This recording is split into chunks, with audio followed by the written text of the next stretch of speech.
और आप देख रहे हैं इंडिया न्यूज। बुलेटिन की शुरुआत करते हैं। ग्रीस ने इजरायल के साथ बड़ा रक्षा समझौता किया है।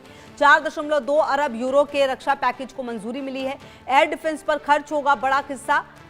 अकिलीज शील्ड सिस्टम पर बढ़ा है फोकस। 3.1 अरब यूरो एयर डिफेंस के लिए मंजूर किए गए। कुल 11 रक्षा खरीद कार्यक्रमों को मंजूरी दी गई है। ग्रीस की सरकार ने 4.3 अरब यूरो यानी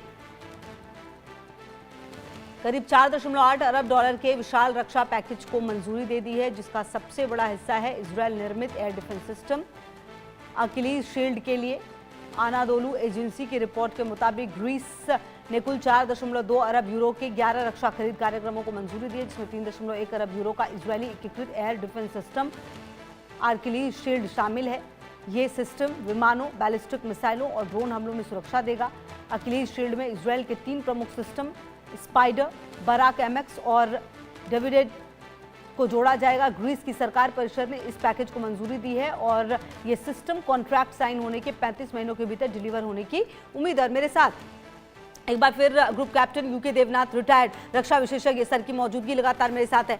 यूके देवनाथ सर, आज के वक्त में जब इजरायल की हम बात करते हैं तो इजरायल जो जंग लड़ रहा है हमास, हुती और हिजबुल्लाह के खिलाफ, साथ ही साथ ईरान के साथ अमेरिका के सहयोग से, उस बीच में ग्रीस के साथ ये जो डील है, ये कितनी बड़ी डील है सर? किस तरीके से इस डील को देखा जाए, क्या फायदा मिलने वाला है दोनों को?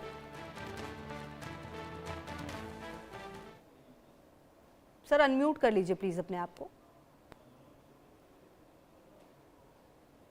जी हाँ खुशबू, इस डील का महत्व इसलिए भी बढ़ जाता है क्योंकि इस डील को करने के बाद ग्रीस नेटो का एक ऐसा सदस्य होगा जो कि अमेरिकन वेपन सिस्टम से थोड़ा दूर जा रहा है, तो पॉलिटिकली भी ये बहुत ज्यादा महत्वपूर्ण होगा। वैसे ग्रीस का जो ये multi layered air defence system है, इसको इजराइल सेटअप करके देगा।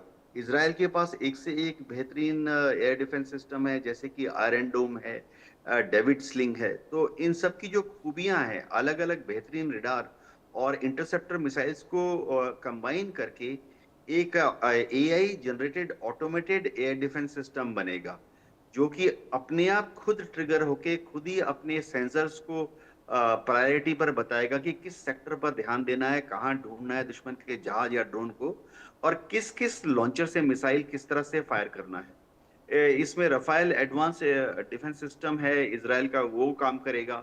इसमें इजराइल की एयरक्राफ्ट इंडस्ट्री के जो IAAI है, इजराइल एयरक्राफ्ट इंडस्ट्रीज, उसके साइंटिस्ट और इंजीनियर्स काम करेंगे। अब ग्रीस का दुश्मन कौन है, यही बड़ी ताज्जुब की बात है। ग्रीस का हमेशा से ही एक तनातनी का माहौल रहा है तुर्की के साथ। तुर्की के साथ बॉर्डर में काफी सारे डिस्प्यूट हैं, खासतौर से साइप्रस के ऊपर जो बाउंड्री है, उसके ऊपर तुर्की के साथ टेंशन है। अब ये दोनों ही जो देश हैं वो नेटो के मेंबर भी हैं, तो इजराइल से जब ग्रीस इस वेपन सिस्टम को खरीदेगा तो सबसे ज्यादा परेशानी अगर हम कहें वो अमेरिका को की होगी, क्योंकि अमेरिका नहीं चाहेगा कि ग्रीस जो है वो तुर्की के साथ किसी तरह का टेंशन और बढ़ाए, क्योंकि अमेरिका के पॉइंट ऑफ व्यू से देखें तो खुशबू दोनों ही तो देश नेटो के मेंबर हैं। हाँ, इजराइल की इसमें पोबारा है क्योंकि इजराइल को इस वक्त इंटरनेशनल डिफेंस कॉन्ट्रैक्ट की बहुत ज्यादा जरूरत है। हाँ, क्या इजराइल में इंटरसेप्टर्स की कमी हो जाएगी? जाहिर बात है कि क्योंकि इस कॉन्ट्रैक्ट को 3-3.5 साल में कंप्लीट करना है, और इजराइल को मालूम है कि ईरान के साथ जो तनातनी है, टेंशन का माहौल, वो शायद अगले 3 महीने या 6 महीने में खत्म हो जाएगा। उसके बाद वो अपनी जो प्रोडक्शन लाइन है उसको ग्रीस को सप्लाई करने की तरफ डाइवर्ट कर पाएगा। ठीक है सर, आप रहिए मेरे साथ। इसी बीच एक और जानकारी दे दें और फिर आपके पास में आती हूँ सर। रूस